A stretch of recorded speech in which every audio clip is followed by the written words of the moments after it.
right back in here, all this needs to fill out. And the only way to do that is to allow it to get light. Sorry if I sound like a broken record, but that's very important.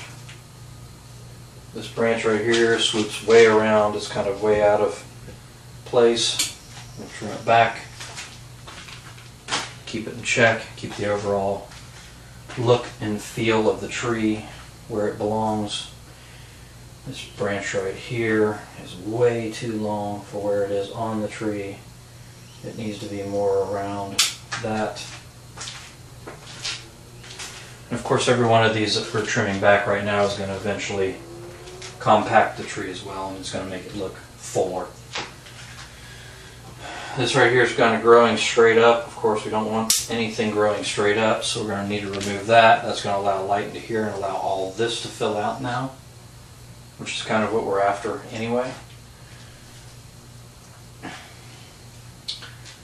This clump right here is coming from these branches. I think the best bet would be to remove that to allow this to come out instead of up and over and crossing over. It needs to be out.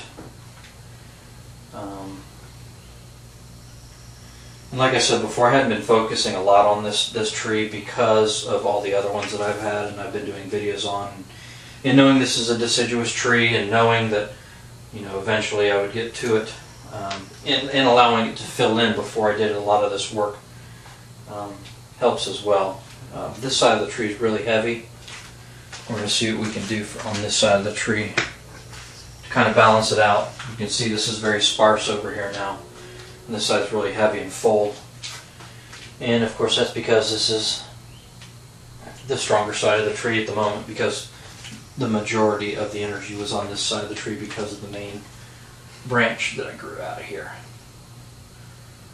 So let's see what we can do. We've got some crossing branches underneath here that aren't really necessary that we're going to need to remove because they're not going to be any good for the overall design of the tree. I mean, even though it's a deciduous tree, you still want to not necessarily follow the rules, because the rules are always meant to be manipulated to some extent.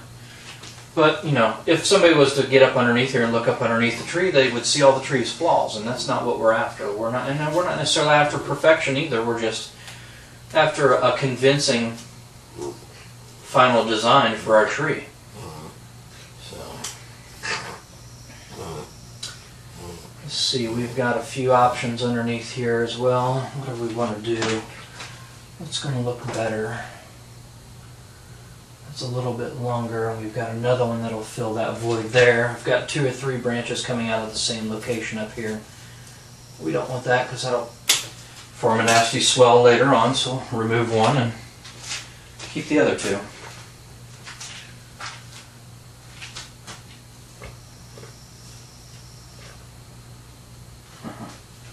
That was actually a sacrifice branch that I cut off, and there's still wire on it in here, believe it or not, but yet it's refusing to go.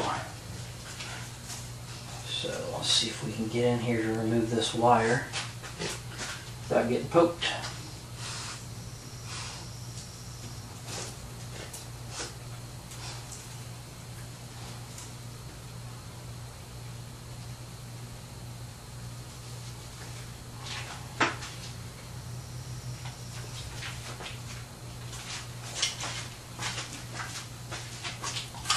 Excuse me for a moment. Some pliers.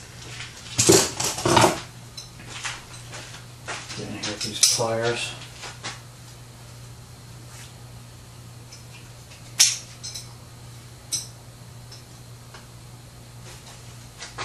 Okay. That piece of wire out of there.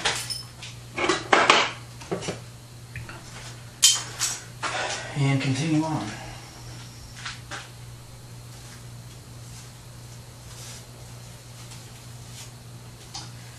Another thing, with the exception of the leader on this tree, everything I've done to it's been clip and grow. Nothing's been wired into position. And that's something I'm kind of happy with as well, because it's reacted very well to that technique. with the exception of putting the branches in the bottom where I would like them to be for the primary branch. Everything else has gone real well. We're just going to continue kind of going through this one and keeping what we like and getting rid of what we don't like.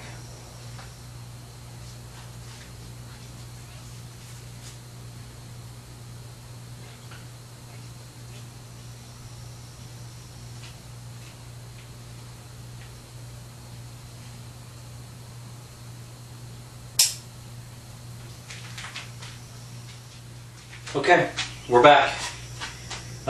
Essentially, this is the first video I've done on this pyracantha. It's the first real, other than clipping and growing periodically, this is the first real quote-unquote styling I've done on this tree.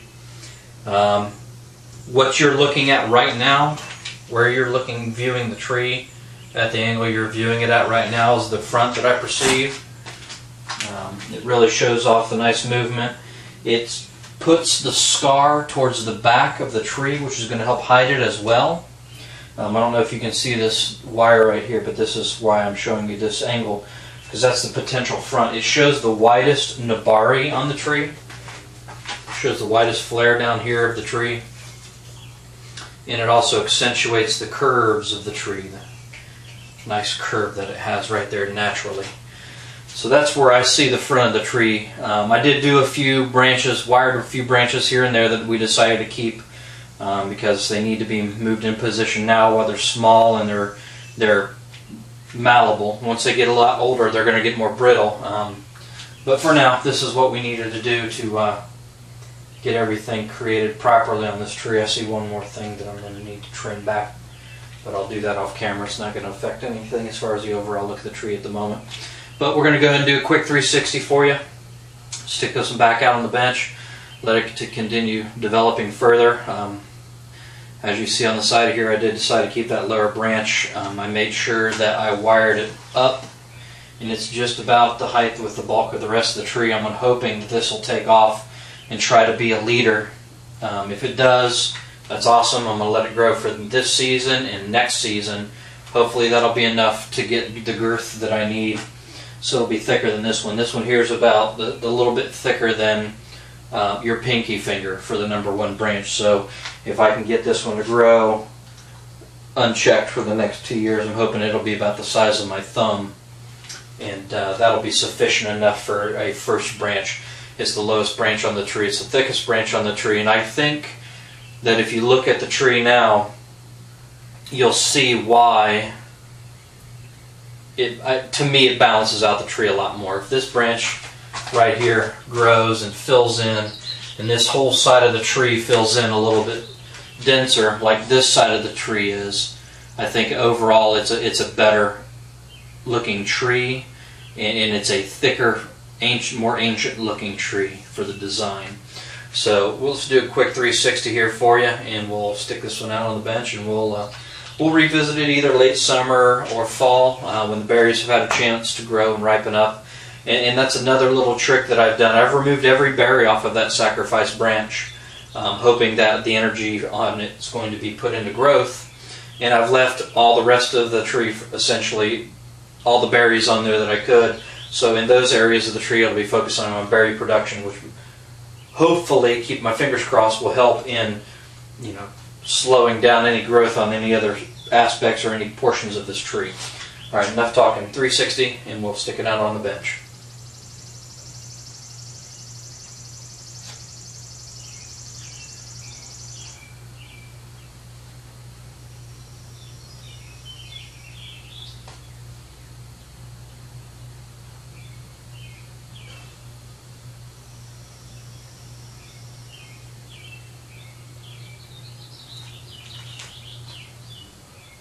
Thanks for watching.